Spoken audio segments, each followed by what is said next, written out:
Vous cherchez à optimiser votre ping en changeant votre carte Wi-Fi sur votre PC portable gamer? Vous êtes au bon endroit. De plus en plus de box de fournisseurs internet, mais aussi des routeurs passent en norme Wi-Fi 6, parce que ça améliore les débits, la portée du signal et l'autonomie des appareils qui en sont équipés. La plupart des PC portables et des PC portables gamers vendus actuellement sont encore équipés de cartes Wi-Fi 5, qui, même si elles sont compatibles avec les routeurs Wi-Fi 6, n'offrent pas les mêmes performances. Si vous avez un PC portable gamer qui a déjà 1 an ou 2, vous pouvez lui donner un petit coup de boost et profiter de votre toute nouvelle Freebox Pop SFR Box V8 ou de votre dernier routeur Asus Gaming RGB. Salut, moi c'est Franck de la chaîne Geek Driver et avec vous je vulgarise la tech et l'informatique. Et aujourd'hui, je vous montre comment changer votre carte Wi-Fi pour passer en Wi-Fi 6 et baisser votre ping, baisser votre lag et être le plus rapide, même en Wi-Fi. Si vous ne voulez louper aucune de mes prochaines vidéos, n'oubliez pas de cliquer sur le bouton s'abonner et d'activer les notifications. Dans un premier temps, il faut d'abord commander une carte Wi-Fi 6. Vous pourrez trouver des liens en description. Sachez qu'il vous en coûtera entre 25 et 35 € suivant les sites. Le format est un format M2 2230. Ici, je suis parti sur une carte Kayla Networking, un module Wi-Fi 6 AX1650 double bande, équipé également du Bluetooth 5.0. On gagnera donc en plus une efficacité maximale sur le Bluetooth, pour peu que vos appareils en soient équipés bien sûr. Le Bluetooth 5.0 a une portée 4 fois plus importante, autant en profiter. Faites attention, cette manipulation fonctionne sur la majorité des PC portables gamers, des ultrabooks, des netbooks, du moment qu'il est possible d'accéder à la carte Wi-Fi. Mais, il faut aussi faire attention. Si vous possédez un PC de la marque Lenovo, IBM ou ThinkPad, cette manipulation ne fonctionnera pas. Il faudra passer par un BIOS custom, ce que je vous déconseille fortement de faire, au risque de vous retrouver avec une brique. Il faudra en premier, et avant même de penser à ouvrir votre PC, télécharger les pilotes, dont je vous ai mis le lien en description. Il faut bien prévoir qu'il est possible de ne plus avoir de connexion au redémarrage. Donc, soit vous pouvez vous connecter en Ethernet le temps de télécharger les pilotes, soit vous téléchargez les pilotes avant pour être tranquille. Le lien vous emmènera vers le site kaylarnetworking.com. Cliquez sur Support, puis sur Kaylar Software Package pour Windows 10 18.03+. Cliquez ensuite sur Download et laissez votre navigateur faire le reste. Vous pouvez maintenant éteindre votre PC. Il faudra ensuite ouvrir votre PC portable. Dans la plupart des cas, la carte Wi-Fi n'est pas accessible sous les capots de la mémoire vive ou du disque dur.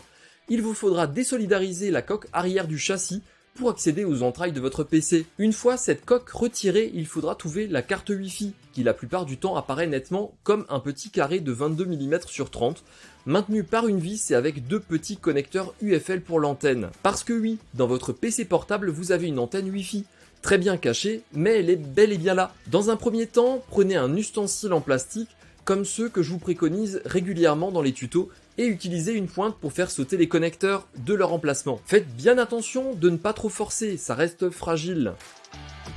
Ensuite, il suffira de venir ouvrir la vis qui maintient la carte et finalement de la retirer. Une fois celle-ci sortie, vous pouvez venir présenter la nouvelle carte Wi-Fi dans son logement en faisant attention aux détrompeurs. Et pour être sûr, il faut avoir l'étiquette dans le même sens que la carte Wi-Fi 5. Il faudra ensuite remettre la vis en place. Il faudra présenter le connecteur sur son emplacement en faisant attention de placer le câble avec le chiffre 1 sur le connecteur avec le chiffre 1 et pareil pour le câble 2. Une fois sur son emplacement, venir avec la partie plate de la spatule au milieu du connecteur et pousser légèrement.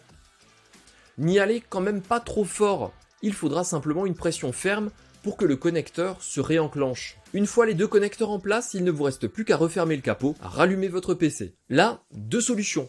Soit Windows installe automatiquement les pilotes, soit il ne le fait pas. Comme vous avez téléchargé les pilotes, ou que vous allez le faire avec votre connexion par câble, il vous faudra installer le programme Kaylar Software Package. Lancez le fichier que nous avons téléchargé juste avant, et laissez-le s'exécuter. Cliquez ensuite sur Suivant, puis sur J'accepte les termes de ce contrat de licence, puis sur Suivant. Laissez sur Installation standard, puis cliquez sur Installer et laissez-le finir.